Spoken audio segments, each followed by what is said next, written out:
Hello, and welcome back to the Dialexicon podcast, where we critically engage in philosophy and correlate philosophy research to contemporary issues at an easy to understand and digestible level. My name is Saurish and I'm your host. This week, we have with us Professor Katie Elliott, who is an associate professor of philosophy at the University of California, Los Angeles. Hi, Professor Elliott. How are you today? I am doing great. It's very nice to be here, and I'm looking forward to hearing what I say. Of course. Thank you for your time and for being here today. Before we begin our discussion, I wanted to ask you kind of how you got into philosophy, what stood out to you, and what attracted you to the field. No, totally. That's a great question.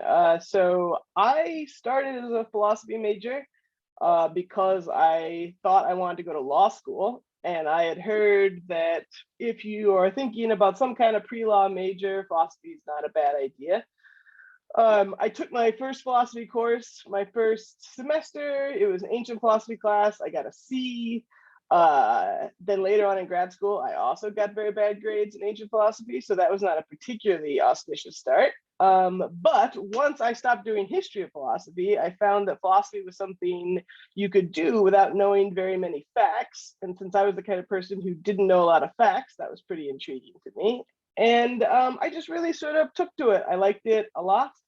And so when I got through and it was time to think about applying to law schools, I thought I would apply to philosophy grad school just to see. And yeah, I've just kept doing it. Momentum has taken me this far. I keep waiting for someone to tell me to stop. And I mean, it's not like no one has told me to stop, but for the most part, it keeps going. So I'm sticking with it. But yeah, I definitely, it wasn't like, oh, ever since I was a little kid, I knew I wanted to be a philosopher. I didn't know that much about philosophy when I started in college.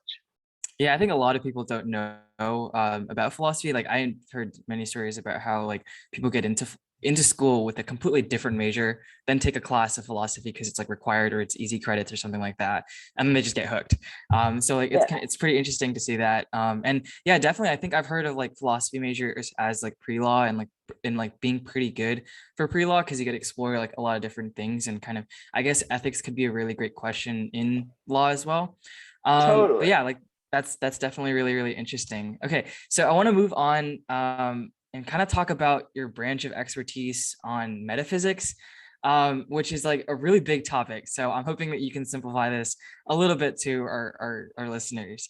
So Immanuel Kant, one of the greatest philosophers of the Enlightenment era, has claimed that metaphysics is in a bottomless abyss and a dark ocean without a shore. And those are quotes. So what exactly is metaphysics? What are the central questions that you're interested in answering and exploring? And how does exploring these questions impact our world? Do those sound like compliments to you that Kant was, maybe he was into like, deep abysses and bottomless oceans without a shore. No, that's very bleak and metaphorical and obscure. I certainly will get over my skis if I try to talk about Kant. But maybe at just a very large level of abstraction, metaphysics is a branch of philosophy. Try to use general philosophical tools to ask and answer questions about what kinds of things are in our world and what they're like.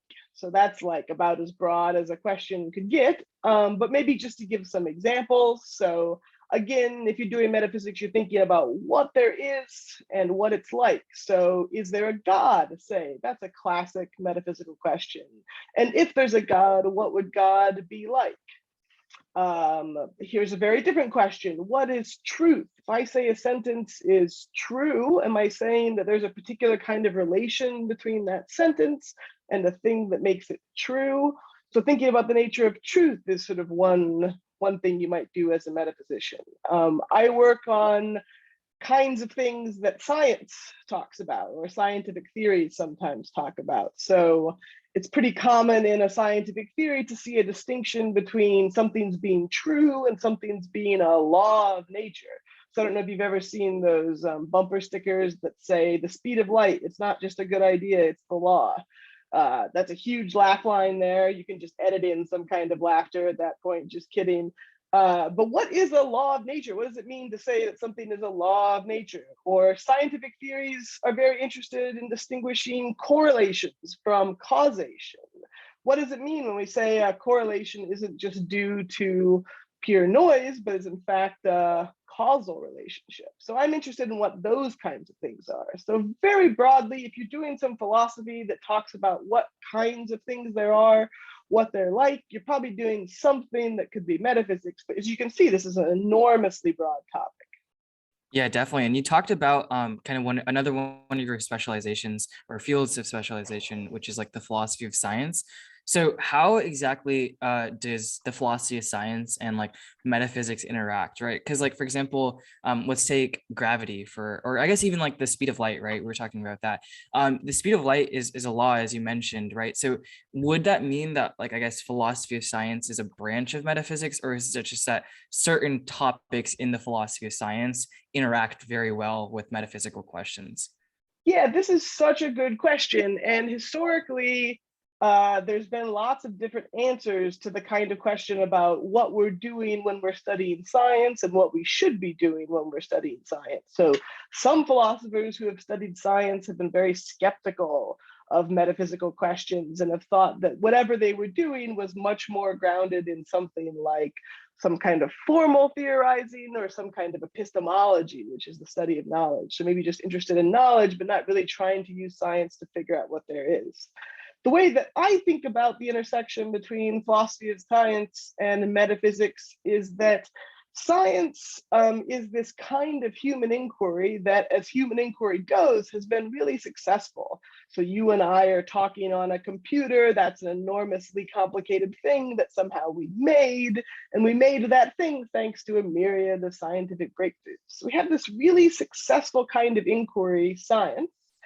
And I think you can think about what the world is like and think about what knowledge is like and think about what methodology should be like by thinking about science.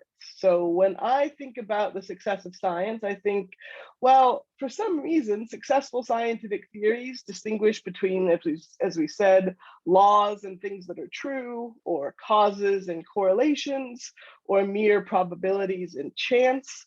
What must the world be like for a discipline that makes those kinds of distinctions to be successful? So what does our world have to be like for scientific inquiry to actually work?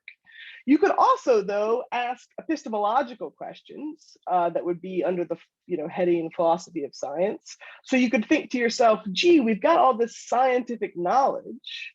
What is the acquisition of knowledge like, such that it makes sense that we could have learned all this stuff from science?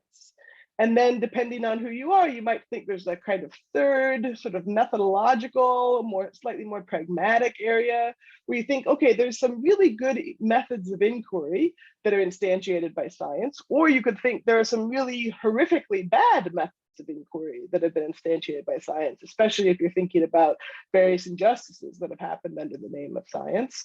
What methodological morals can we draw by looking at the history of science? So one of the things I really love about philosophy of science is I think there's many different angles, there's many different kinds of philosophical morals you can extract from the apparent success of scientific inquiry, whatever that is. Yeah, definitely. That makes sense. And I guess logically speaking, it would make sense because of how dominant, or I guess how broad philosophy of science is. And so like there's a lot of questions to ask in that field, right? And they can interact with so many different domains of philosophy. I guess because we're talking about how metaphysics is kind of almost in a way talking about the construction of the world. I mean, I don't know if it's necessarily the construction of the world, but like the nature of the world, right? Is there an intersection between metaphysics and pragmatics? So like what we should do and like how those things take place in the real world, or is it almost always at a theoretical lens? There's as many sort of gradations of answers to your questions as you'd like there to be. Right now, I think there's a trend in analytic metaphysics to try to take on questions that have more sort of real world impact. So just to take an example, this past spring, I taught a course called Metaphysics of Science for the Social World, which looked at sort of traditional kinds of metaphysical questions, tried to give analyses to concepts, tried to think about what kinds of things answered those concepts. But instead of taking core concepts from, say, chemistry or physics, we looked at core concepts from social science. So we read papers on what race is or what gender is.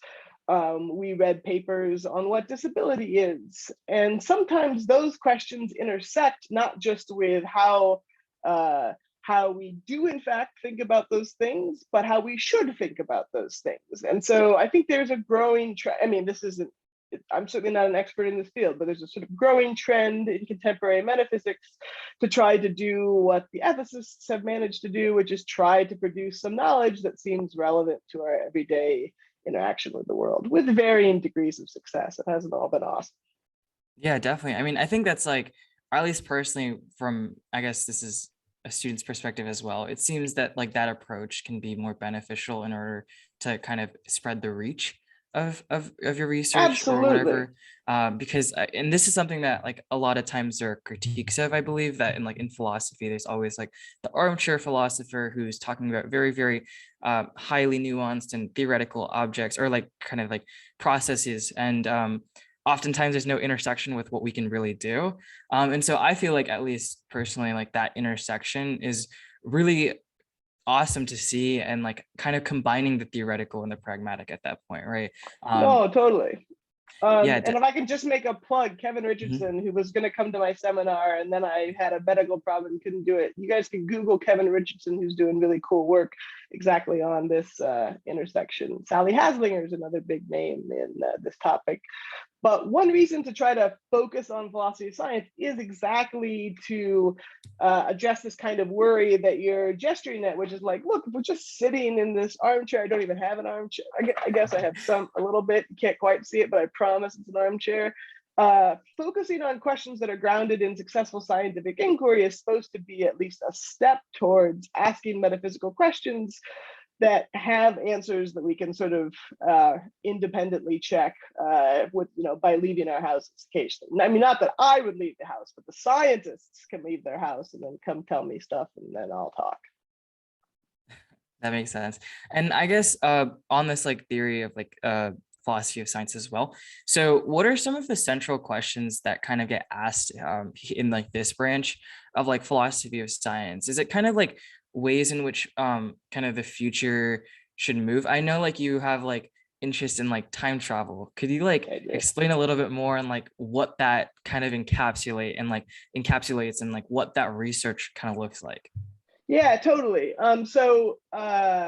As with so many of these things, even thinking about the philosophy of time, you could think about that from sort of many different perspectives. So one question really is just trying to understand a relativistic understanding of time and space, and thinking about what kinds of relativistic systems that are apparently consistent, not just consistent, but also physically possible. But my interest in time travel has to do a little bit with my interest in chances. So maybe here's a way of thinking about it. If you took something, let's pretend we have a genuinely indeterministic coin. It really has 50% heads, 50% tails. Okay, we're about to flip it. We don't know if it's going to land heads or tails. It's 50-50. Okay, we flip it, it lands heads, fine. Now we have this chance event that's come to an end. So far, so good. But what if instead of flipping it forwards into the future, we flipped it into the time machine? So you can imagine the coin spinning and spinning and spinning as it travels back in time. Now it lands heads, but say it lands heads in the past. At the moment of the flip, the coin's going to land heads or tails, but it's going to land heads or tails in the past. In fact, we could have seen it already come through the time machine and land heads. So let's add that to our imagining. Let's say that you and I saw a time machine appear, saw it spit out a coin that landed heads, and now we're about to flip the coin that's going to go back in time and land heads. Is the coin 50-50? Or is the coin somehow determined to land heads on the ground that it's already landed heads in our past? That is not a practically important question, but it's a super interesting theoretical question, at least so say I, because it helps us think about what the relationship is between chance and determinism in a way that breaks some of the standard ways that we think about them. So I like to think about time travel because I think it tells us cool stuff about chance. But other people like to think about time travel on its own right. So it seems like there's things that are sort of paradoxical involving time travel. Let me try to hum a few bars for you.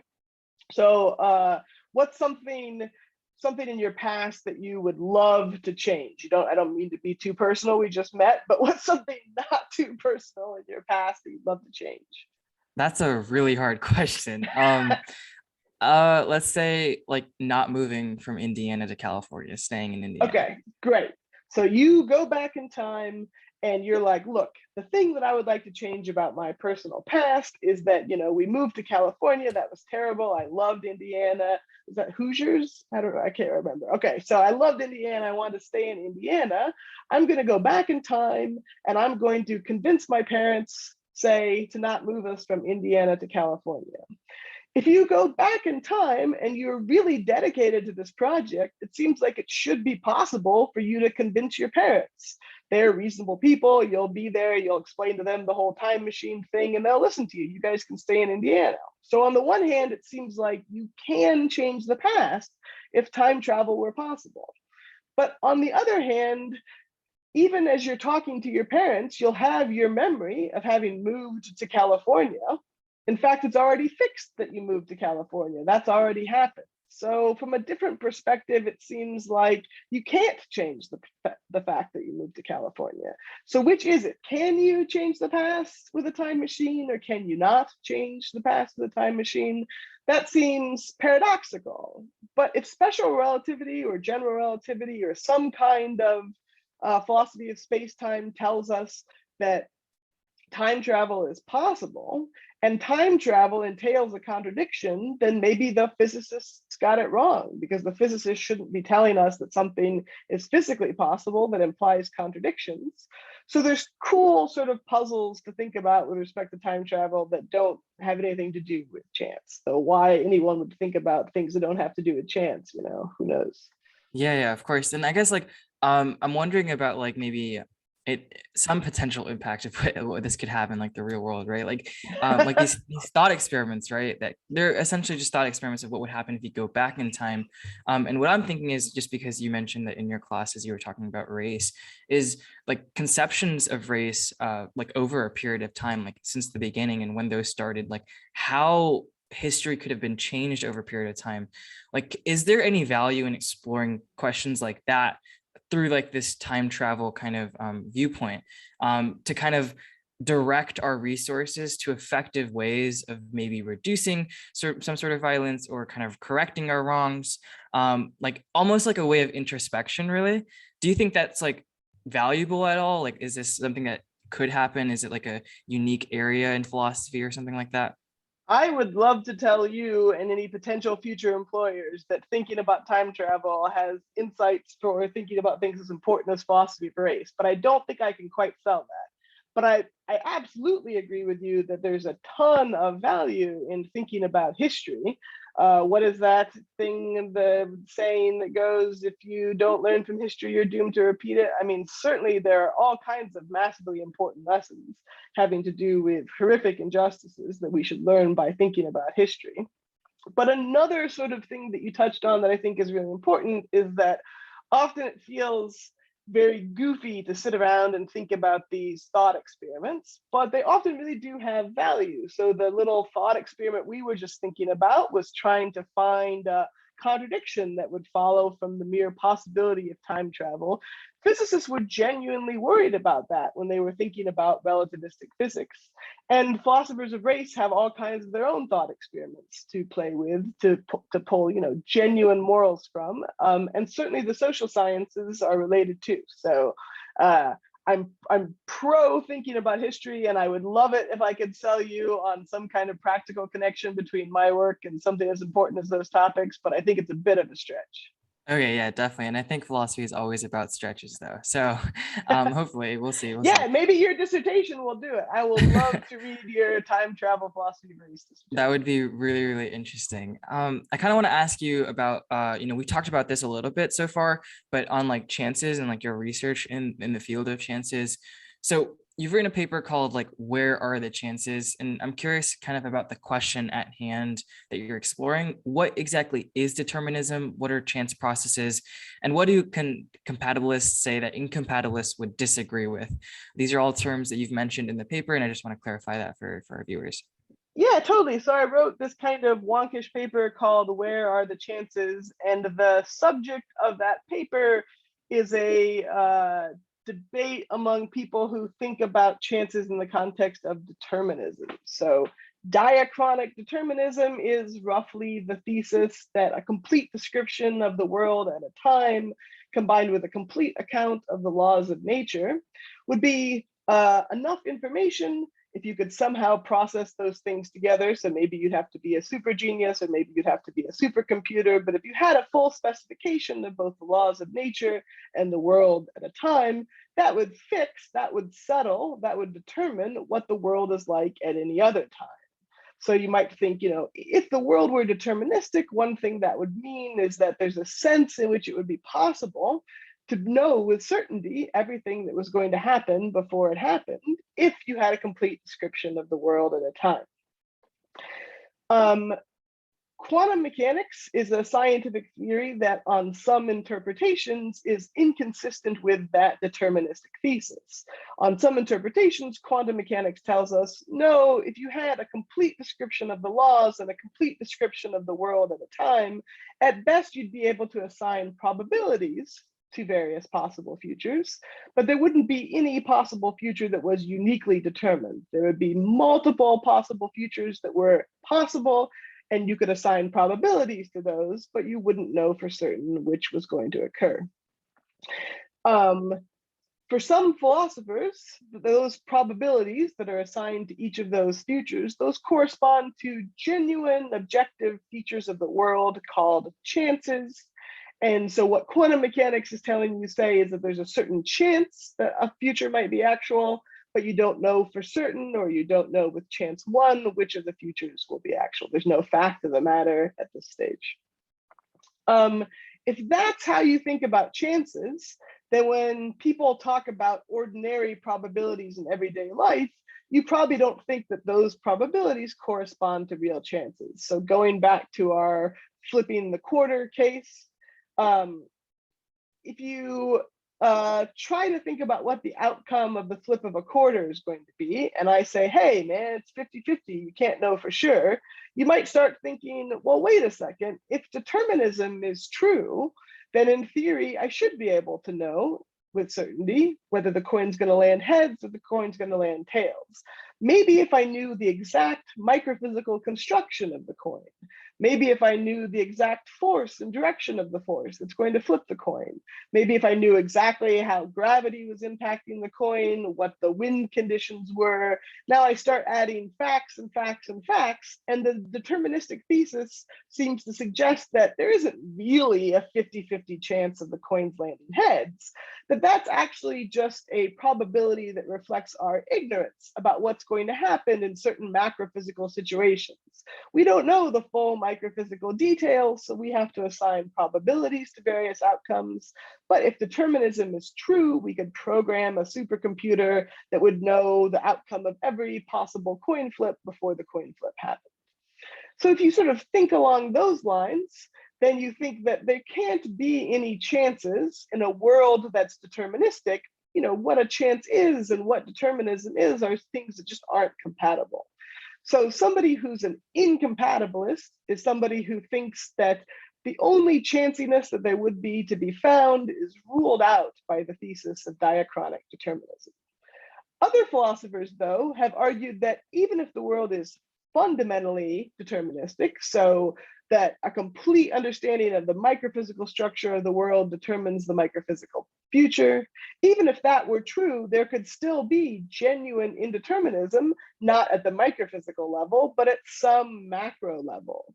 So many scientific theories use probabilities. It's not just quantum mechanics that uses probabilities. And maybe the probabilities of macro sciences, say the probabilities of thermodynamics or the probabilities of biology, maybe we should think of those as chances in the same way that we think of the probabilities, or that some of us think of the probabilities of quantum mechanics as chances. So it's a bit of an in-house argument between people who think about chances, about whether or not determinism is compatible with there being macrophysical chances, like the chance of the coin flip, or like the chance of some thermodynamic process coming to pass, or whether we should think that microphysical determinism rules out the possibility of there being genuine chances discovered by other kinds of sciences. I know, gripping stuff.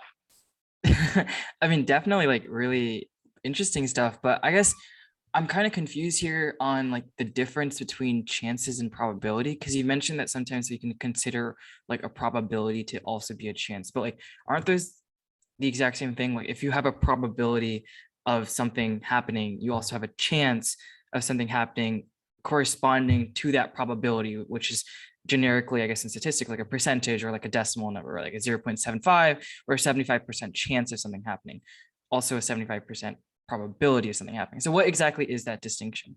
Yeah, great. So very broadly, the category of probability is broader than the category of chance. So different people will make this move in different ways, but I like to think of probabilities as things that are mathematical or representational objects, things that satisfy the axioms of probability. And some of those mathematical objects describe things in the world that are chances. But not everything that satisfies the axioms of probability seems like it's a chance. So let's do an example. Do you think that JFK was assassinated by Oswald, or do you think it was like a CIA conspiracy? Where do you land on the whole JFK thing? Probably Oswald. Probably Oswald, right? In fact, maybe we can even put a number on it. If I asked you enough questions, where do you think you are on Oswald? Do you think you're above 50%, maybe 80, 90? Yeah, I don't probably know. upwards. Yeah. Yeah, let's put it around 90%. I feel like that's about where I am. So right now, if you ask me what the probability is that Oswald killed JFK, I'll say, 90%. But I don't mean that right now. I think there's a genuine chance about what happened in the past.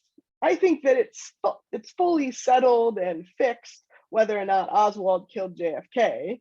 When you and I are assigning a probability to that event, we're not describing some kind of genuine chances or indeterminism. Rather, we're expressing something about our epistemic attitude towards that. Maybe we're saying something about the kinds of betting odds we'd accept. Maybe we're doing something else, but whatever we're doing with that probability, we're trying to describe something about our subjective epistemic states. So probability is this kind of mathematical tool that's really powerful and can be used to represent lots and lots of different stuff. We can also use probabilities to represent, say, percentages. Like I might say that this delicious, Better Booch. This is an advertisement for Better Booch. It's the best kombucha. Okay, I might say that this can is 30% full. But of course, that use of probability again, or that use of a percentage again, that use of that sort of mathematical object, that's not trying to describe a chance. Instead, it's trying to describe a different kind of physical feature. So modeling chances is one thing we can do with probabilities, but we can do lots of other things with probabilities too.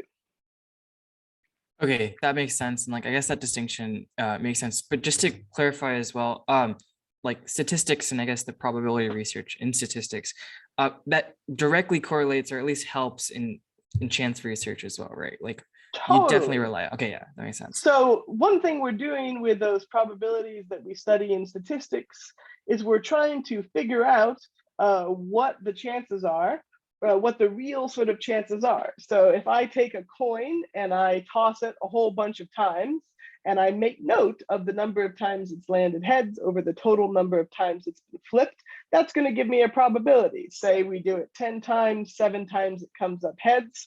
I'll say this coin has landed heads 70% of the time. And then there's a further question I can ask.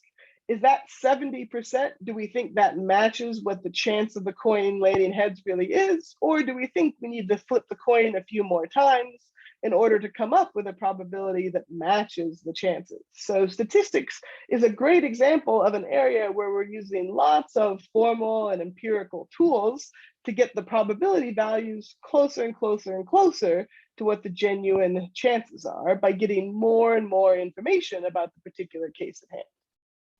Okay, that makes sense. And kind of going back to what you were explaining earlier and like this indeterminism and determinism kind of logic, it seems like these two, obviously, you're kind of talking about how there's like problems within each of these cases, right? So there's almost like a need for like a new kind of theory for chance's explanatory role.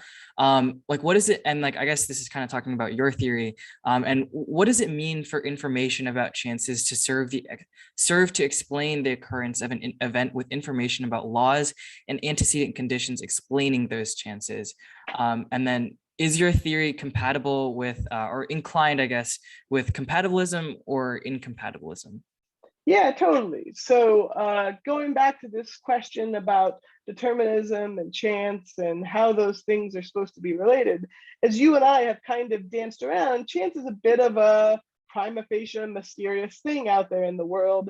It's a relatively new empirical discovery, if in fact we do think we've discovered chances. So there's some sort of conceptual issues about how to really understand what a chance is. And there's two predominant sort of schools of thought. One, probably the most dominant school of thought, is that we should understand chances in terms of their predictive roles. So the sort of core nature of a chance is it's the kind of thing where if you knew the chance of an event, that would tell you how confident to be that that event is going to happen. That is, it would tell you what you should be predicting about whether or not that event's going to happen. So if I tell you there's a 70% chance of rain, and I ask you how confident you should be in that it's going to rain, it seems like, well, if there's a 70% chance of rain, I should be 70% confident that it's going to rain. So one school of thought says, understand what a chance is in terms of its predictive role. But another role that chance plays, at least arguably that chance plays, is that it plays some kind of role in explaining outcomes. So going back to our coin, if you've got your coin and you've flipped it 1,000 times and roughly half the times it landed heads and roughly half the times it landed tails, and you want to know, gee, why is that? Why is it that this coin landed heads roughly half the time? It seems very natural to point to the coin's chance of landing heads as part of the overall explanatory story for why the particular series occurred. So there are these two separate roles that chance might play. It might play this predictive role and it might play this explanatory role. And one thing that I'm interested in doing in my work is trying to combine these two roles into one. So the details don't really matter, but there's a kind of story that I give about the explanatory role that chance plays. And one thing I'm hoping to do with that story is underwrite some of the predictive roles that chance plays. One thing that's a little wonky about my particular theory of chance's explanatory role is that I like to divide up typical physical explanations into kind of two pieces. One explanatory piece that the chance does, and one explanatory piece that laws and causes do. So going back to our assumption that the world is deterministic, if the world were deterministic, there's a certain sense in which everything that happens for the same reason, namely it had to. If the world's deterministic and say I eat a sandwich, then it's not just true that I ate the sandwich, it's true that I had to eat the sandwich, given the laws and the previous physical conditions. Analogously, I think in a world that's indeterministic, when an event occurs by chance, instead of saying that the event happened because it had to, we should say that the event happened because it had a particular chance of happening. But then when we back up and ask why the event had a particular chance of happening, then we can point to the laws of nature that governed those chances, and we can point to the previous physical events that led to the chance actually obtaining. So why did the coin land heads? Well, it had a 50% chance of landing heads. Why did the coin have a 50% chance of landing heads? Well, the laws are like this, and I flipped the coin like this, and the surrounding conditions were like this. So I'm trying to sort of break up an explanatory role for laws and conditions to explain the chances, and then the chances to explain chance outcomes. And the reason to do that is that it helps underwrite certain claims, important claims about the predictive nature of chance, but I won't bore you with all the details. Okay, I mean, Oh, and you asked whether that should make us compatibilists or incompatibilists. I think a totally cool thing about my view is that it's neutral with respect to those two things, but it does put pride of place on the explanatory role of chance. So if you're the kind of person who thinks that the 50-50 chance of a coin landing heads really does explain the outcome, then I think, according to my view, you should be a compatibilist. You should think chance and determinism are compatible for some reasons. But if you're the kind of person who thinks the only genuine explanations happen at the microphysical level, then you should be an incompatibilist. You should think there aren't any chances in the macro world unless there are chances in the micro world. So okay, I can, whatever you want, I can satisfy you. That's good. I mean, I think like kind of avoiding that debate is also pretty cool, because like you don't have to get into the nitty gritty of like kind of defending your theory against these two, I guess, almost like powerful kind of concepts as a whole. So like saying neutral is like pretty good in that regard. But that's a lot of philosophy. So I guess like kind of to like move forward the conversation on maybe something that isn't super kind of like philosophy heavy, and maybe more pragmatic based, for a lot of the younger like listeners on this podcast.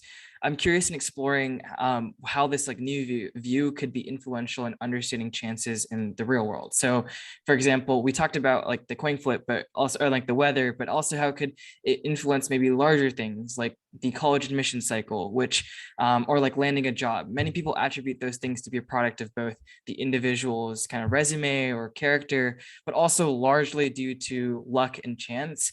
Are there other examples that can be viewed through your theory, and how can they be beneficial to us? Yeah, I mean, so again, I don't want to give you the impression that there's too much practical import to my work, because then someone will watch this video and send me an angry email, and I'll have to admit that they were right. But part of the motivation for trying to take compatibilism seriously, that is the view that there might be chances in the world other than microphysical chances. One reason to take that view seriously is the thought that there's genuine important explanations happening at non-fundamental sciences. So there's one kind of view of science where physics is king, and oh, we do biology, we do thermodynamics, we do chemistry, we do those sciences because we're not smart enough, or we don't have enough information to do the science where all the action is, fundamental physics. And the macro sciences are really just sort of shadows, poor shadows reflected up from what's really going on at the fundamental level.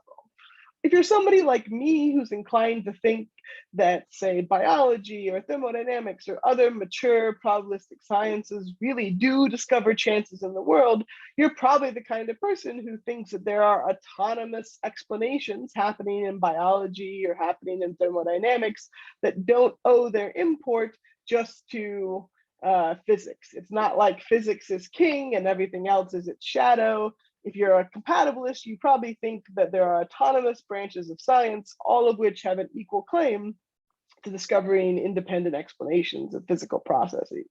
So one kind of motivation for doing this kind of work is an attempt to make philosophy of science not just philosophy of physics, but philosophy of science to take really seriously other branches of science. And that stretches out to the social sciences.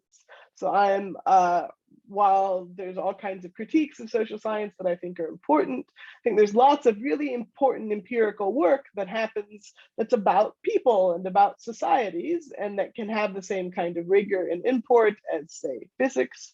And I'm very interested in trying to understand not just what our physical theories tell us about the world, but also what our more social empirical theories tell us about the world. So big ups for all the sciences, not just the physicsy ones. Yeah, I mean, that like makes sense. And I guess it can, I don't know, I've had like a lot of discussions with some of my friends about how like almost everything kind of reduces down to like physics at like a fundamental level, which I guess, you know, because you explore metaphysics, I'm sure you can probably kind of tell like that a lot of things are almost physical questions, like physics related questions.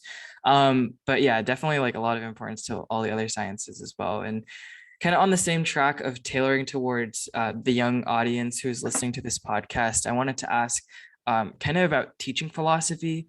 So a lot of students actually are kind of, I don't want to say scared to embrace philosophy or explore philosophy, but they're just not aware of what it might look like. And so Totally. oftentimes when people say philosophy, again, you think of that armchair philosopher, or you think of, oh, we're going to talk about these abstract life-changing questions or something like that, kind of like what is the purpose of life or something like that. And that's not always true. Sure, some classes you might explore those questions, but it's not always true. So I want to ask kind of what exactly do you teach in your philosophy classes? I mean, you don't have to teach about like talk about everyone that you've taught, but like kind of what are the central aspects that professors try to teach students? Is it kind of just giving them a lot of readings? Is it discussion based? How do you guys like engage the entirety of the students? Is it like intensive? And like what are some of the stigmas that maybe you have seen as a professor in the field of philosophy or Yeah, about philosophy? absolutely. I mean, I think the number one thing that I would like your viewership to know is that philosophy is for everybody, and I don't just mean that in some non-practical sense.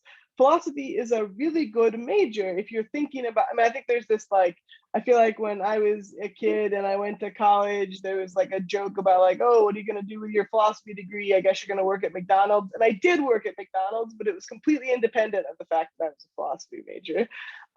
Philosophy, even if you don't go on to pursue philosophy at the graduate level or become a professor, at a very high level of abstraction, what your philosophy classes should be about, I think, or at least one thing they should be about, is thinking clearly and carefully and with an open but critical mind about a broad range of topics.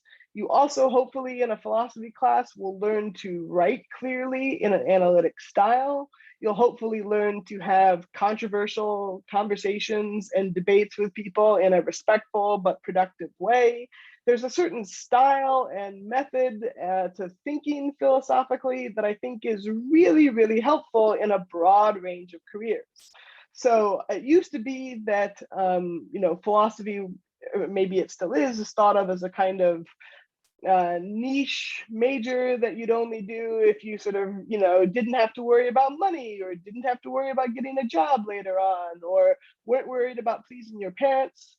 But in fact, I think it's a kind of humanities major that really prepares you well for a broad range of future employment. So it would be great to have a wide range of different kinds of people who are really interested in philosophy. And as you can see from our conversation, almost any topic that you're passionate about can be turned into some kind of philosophical question.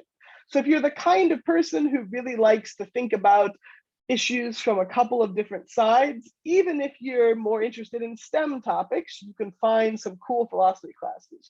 Or if you're more interested in value topics, if you're interested in ethics, or if you're interested in law, or if you're interested in politics, getting a philosophy major, that's also going to be really helpful. Lots of people are poli-sci philosophy double majors, for instance. Again, what you're going to learn, even if the particular topics, I mean, nobody's going to get a job at the Chance factory or whatever. So even if the particular subjects aren't what you go on to pursue later on in life, hopefully the mode of thinking and the mode of expression will be something that you can take in lots of different areas. So just speaking for myself as a professor, at the undergraduate level, especially for non-majors, it's more important to me to model a kind of inquiry than it is to have my students sort of memorize all the facts. Often I don't care that much about, say, I mean, this is not everyone's approach, and maybe there's bad things about this approach, but I'm not particularly interested in the philosophers or the particular historical context of the ideas we're dealing with. I'm trying to update the historical context of the ideas we're working with. I'm trying to make everybody in the class engage with the questions. And so we're not as interested in memorization, say, or in thinking about history in the way that a historian would, but instead really trying to get my students to engage critically with all the topics under discussion, with the hopes that they'll learn some tools for taking on critical inquiry later on in life. So that's what I would hope for. Take a philosophy class. It could be about anything, and see if you like the way of thinking. If you like that way of thinking, don't think getting a BA in philosophy means that you won't be employable. In fact, you'll probably learn a lot of really important skills that will help you in lots of different areas.